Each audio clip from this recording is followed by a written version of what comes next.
নারীর আকর্ষণ। তুমি যদি এই ফান্দে পড়ে যাও, বিশ্বাস করো ভাই, তৃপ্ত হবে না, স্বস্তি মিলবে না। এটা তোমার সারাক্ষণ অস্থির বানায় রাখবে। তোমার শরীর নষ্ট হচ্ছে, হাত নষ্ট হইতেছে গুনার দ্বারা, লজ্জাস্থানের সক্ষমতা নষ্ট হইতেছে, যৌবনের শক্তি নষ্ট হইতেছে, কোমরের শক্তি চলে যাচ্ছে, দুইটা সাফা ভিতরে ঢুকে যাইতেছে, চোখ ভিতরে ঢুকে যাচ্ছে। দেখতে দেখতে চেহারাটা জঙ্গলি জানোয়ারের মতো মনে হচ্ছে। তুমি হয়তো আন্দাজ করো না, কারণ তোমারে তো আর চুলের কারণে, চেহারার কারণে, তোমার এই বিদঘুটে আকৃতির কারণে কোনো ভদ্রলোক তো তোমার দিকে ফিরেও তাকায় না।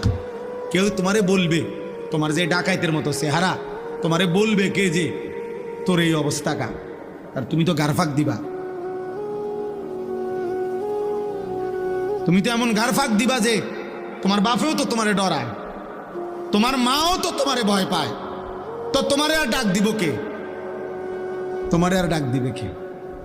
এই জন্য তখন সবাই মেনে নেয়, যা না ফরমান, তার মতোতে চলো, যেটা মনে করে ডাক, ভিসা দিয়ে তার কথা নেই।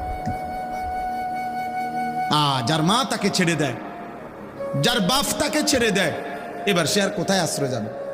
তারে ফিরাবে কে? তারে ডাকবে কে?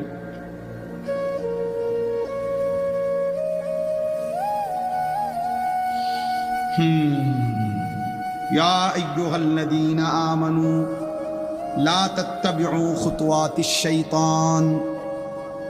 এজন্য রব্বুল আলামিন বলে, মুমিন, শয়তানের পথ অনুসরণ করো না, গুনাহের রাস্তায় যেও না, তোমাকে দুনিয়াও ধ্বংস করে দিবে, আখিরাতও ধ্বংস করে দিবে।